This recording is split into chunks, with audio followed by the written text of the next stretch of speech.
So here we have the function f of x is equal to x cubed minus 2x squared minus 144x plus 288. Our objectives for this question are going to be to factor this expression, and then we're going to graph it. So first we're going to factor it, then we're going to graph it. Now this is a higher order expression than what we're accustomed to, as we've got an exponent of 3 on our x term. So we have to adjust our approaches accordingly. Now in the handout you were given, factoring by grouping was referenced as a pretty good strategy when we're looking at third order quadratics, and that's the approach we're going to be using right here.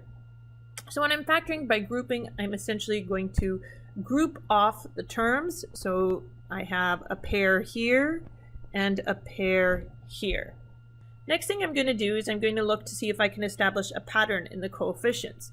So here I've got a coefficient of 1, and in the next term I have a coefficient of -2. Here I have a coefficient of -144, and then I have a coefficient of 288. This could be reduced to 1 to -2 ratio. So we see that the ratio here between our coefficients is the same with each pair. When I spot this, then factoring by pairing is a legitimate option. So now that I know that I can approach this with factoring by pairing, I'm going to look at each one of these as a pair. Now I have a negative coefficient before my x term here, so I'm going to make it plus, and I'm going to bracket off that negative coefficient. If you were to leave that negative sign outside of those brackets, you would have to distribute it to the second term here as well. To avoid that, I'm just going to put a plus between the two bracketed terms. The next step to factoring by pairs is going to be to find the greatest common factor in this first pair. So the greatest common factor here is x squared. Now I'm factoring that out of the expression. Let's make that factored term in blue. So I'm going to divide both terms here by x squared. I have x cubed divided by x squared, leaving me with x to the power of 1, or just x. And here I have x squared divided by x squared, leaving me with just -2. Plus, next I'm going to look at this second pairing and what a common factor would be. So I'm going to take out 144. And then I'm going to factor that out. What am I left with? I'm going to divide both terms by 144. So here I have -144x divided by 144, leaving me with -x. And here I have 288 divided by 144. That gives me 2. Now when I look at this, I have a little bit of an issue here, because I have x minus 2 and -x plus 2. Well, not to worry, this really is the same as -1 times x minus 2. So this entire expression here can really be -144, 144 times -1, times x minus 2. Let's just put this all on the same line so that it's easy to read. So now I have x minus 2 in both terms here, x minus 2 times, I have my x squared plus negative, so this is really minus 144. So now I have x minus 2 times x squared minus 144. I have a square term here, so let's see if this can be factored any further. Well, if I do look at this, I can see that this is a difference of squares. I have x squared, which is really x squared, and I have 144, which is really 12 squared, and I have the difference between them. So this can be factored using the difference of squares approach. Okay, so let's do that. First, I'm still going to have my x minus 2, and then I'm going to do the difference of squares approach. So I'm going to have 2 sets of brackets. One is going to have a plus, one is going to have a minus. Now the first term here is x squared, so I'm going to take the square root of that. That's going to give me x. And the second term here is 144, so I'm going to take the square root of that, and that gives me 12. So now I have the term x minus 2 times x plus 12 times x minus 12. That is my final answer for the factorization. So now I'm done factoring this problem. All that's left to do is to graph it. So starting on a fresh page here, I've got a background to plot on. I'm going to make this my x-axis and this f of x, the function of x. I've got my function listed here, and I'm just going to write it again in factored form. I had x minus 2 times x plus 12 times x minus 12. Okay, so first thing I'm going to do is I'm going to look to calculate what the y-intercept is. I'm choosing this first simply because it's one of the easiest things to do. So my y-intercept is when I am intercepting my y-axis here, or my vertical axis, I should say. So it really is when x is equal to 0. So calculating what f of x is when x is equal to 0, I'm going to have 0 cubed minus 2 times 0 squared minus 144 times 0 plus 288. This is going to leave me with 288, as everything else is 0. So I know where my y-intercept is. It is here at about 288 over here. Next thing I'm going to do is calculate my x-intercepts. Now my x-intercepts are when y is equal to 0, or in this case, f of x. I generally use y to indicate the vertical axis. So I'm going to solve for this by determining what values of x give me f of x equal to 0. Now I know f of x is equal to x minus 2 times x plus 12 times x minus 12. So for this to be 0, one of these terms is going to have to be equal to 0. So for x minus 2 to be 0, this would be solved when x is equal to 2. For x plus 12 to be 0, this happens when x is equal to negative 12. And for x minus 12 to be 0, this happens when x is equal to positive 12. So there I have the x-coordinates for my x-intercepts. I'm going to have positive 2 as an x value, and this all goes on the x-axis. I have negative 12, and I have positive 12. The next step is going to be to determine the shape of this curve. So in dealing with a cubic or third order polynomial, I know that the direction of my curve is going to be dependent on my a value, the coefficient a. Now a here is equal to 1, the coefficient of x cubed. So this is the shape when a is greater than 0. This is the shape when a is less than 0. We know that a is positive 1, so that's not going to be the case. Now it could take this shape that I've indicated here, or it could have two humps, like this. So how do I know which shape it is? Well, when I look at this first one, if this were my x-axis, I can see that it only crosses it once, so we only have one x-intercept. Now, if I look at this second curve, it can cross the x-axis once. If my x-axis is down here, it would cross my x-axis once if my x-axis were up here. Or it can cross my x-axis 1, 2, 3 times if my x-axis is going through the middle somewhere like this. So in this case, I would have either 1 or 3 x-intercepts. So let's see if we can narrow down what shape it is based on that concept. Well, over here, I know that I've got 1, 2, 3 x-intercepts, so it has to be this second shape right here.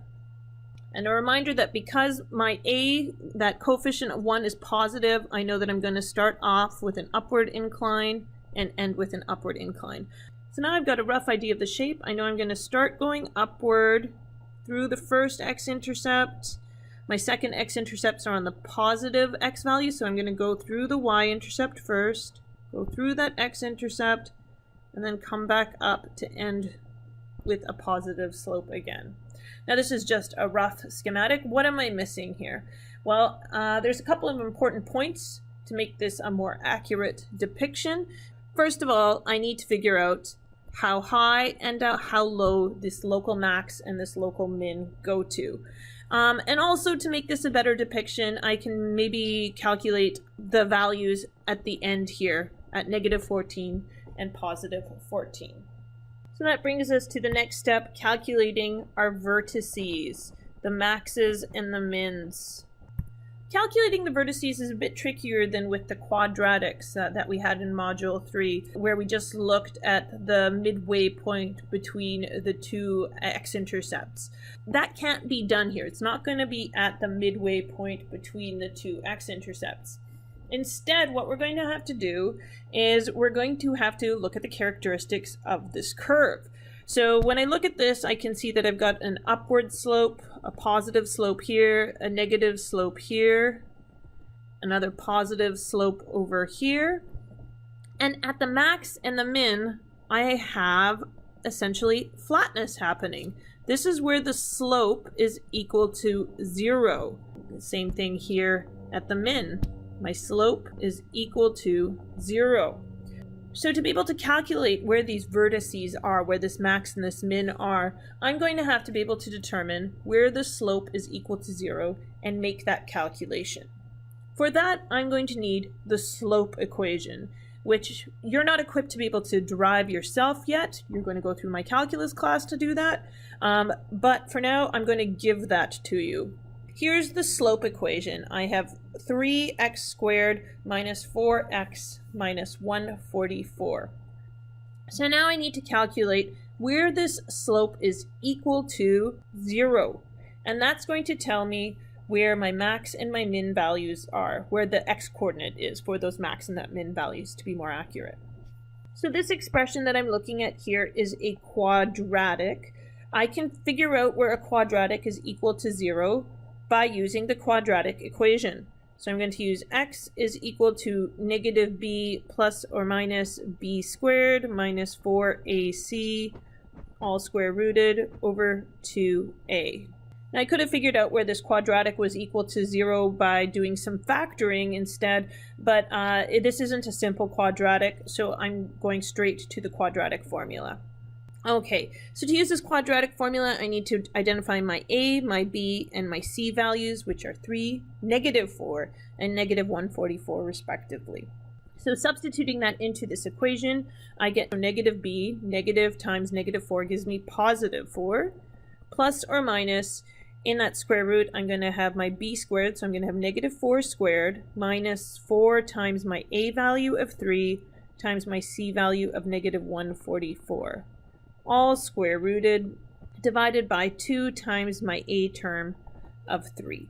This gives me 4 plus or minus, in the square root term I get 16 for 4 squared, minus -1728, all square rooted, divided by 2 times 3 is 6. This can be further reduced to 4 plus or minus the square root of 1744 divided by 6. Now this is where I'm going to pull out my calculator. I'm not going to try to simplify the square root of 1744 because it is equal to 41.76, and it goes on and on and on. So what I'm going to do is I'm going to store that value in my calculator and then divide by 6.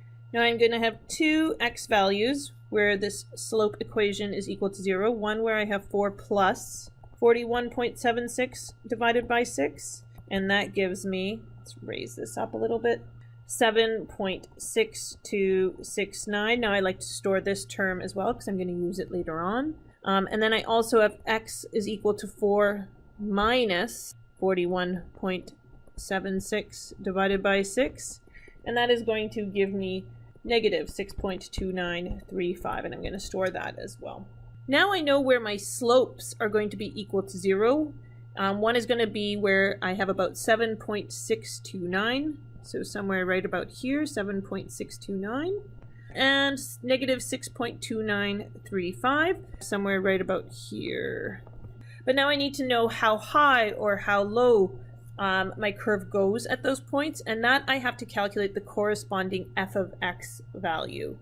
So coming back to my original expression, f of x is equal to x cubed minus 2x squared minus 144x plus 288. I'm going to substitute in these x values. So I'm going to have f of 7.6269. And I'm going to substitute that in. So I'm going to have 7.6269 cubed minus 2 times 7.6269 squared minus 144 times 7.6269 plus I have 288. And that, my friends, gives me negative 482.9591. So now I know that on my graph, let's erase all this old stuff, at 7.629, f of x is equal to negative 482.9591. So that gives me a coordinate somewhere right about here as my minimum value. X is 7.6, let's round that to 3, and my f of x value is negative 482.96, rounding that to 2 decimals as well. And I'll know my curve does something like this right here, as it's a minimum. Next, I'm going to make that calculation for where I have my maximum. That's going to be for f of when x is equal to negative 6.2935, I get that minimum, or that I should say maximum. Substituting that into my equation, I have x cubed, that's negative 6.2935, all cubed, minus 2 times x squared, so that's negative 6.2935 squared, minus 144 times x of negative 6.2935, plus 288. And when I work that out, I get 865.7739. Now let's plot that on our graph. Here I have negative 6.29 on my x-axis, and here I have roughly 865.77 on my vertical axis. So I find where those two intersect, roughly here. So this will be my maximum coordinate, negative 6.29. Rounded to 2 decimals, and that's 865.77. And I know that that's going to be curved like this because it's a maximum. The last thing I'm going to do to complete this graph is to calculate what my f of x value is at the 2 extremes that I'm showing on my plot. So that's at x is equal to negative 14 and positive 14. So substituting those into the expression, f where x is equal to negative 14 is going to give me negative 14 all cubed minus 2 times negative 14 squared minus 144 times negative 14 plus 288. That gives me negative 2,744 minus 392 plus 2,016 plus 288 for a total of negative 832. Repeating this for the other extreme point of x at x is equal to 14, I'm going to have 14 cubed minus 2 times 14 squared minus 144 times 14 plus 288. So this time it's all positive 14. So this is going to change when I have a cube. I'm going to get a positive value instead. So that's positive 2,744. Here I'm going to have minus 2 times 14 squared. So this is going to be negative again. So that's 392. I have negative 144 times a positive. So it's going to give me negative 2,016 and plus 288. And that gives me 624. So now I'm going to plot those. So at negative 14, I had about 832, roughly here. And at positive 14, I have 624, somewhere right around here.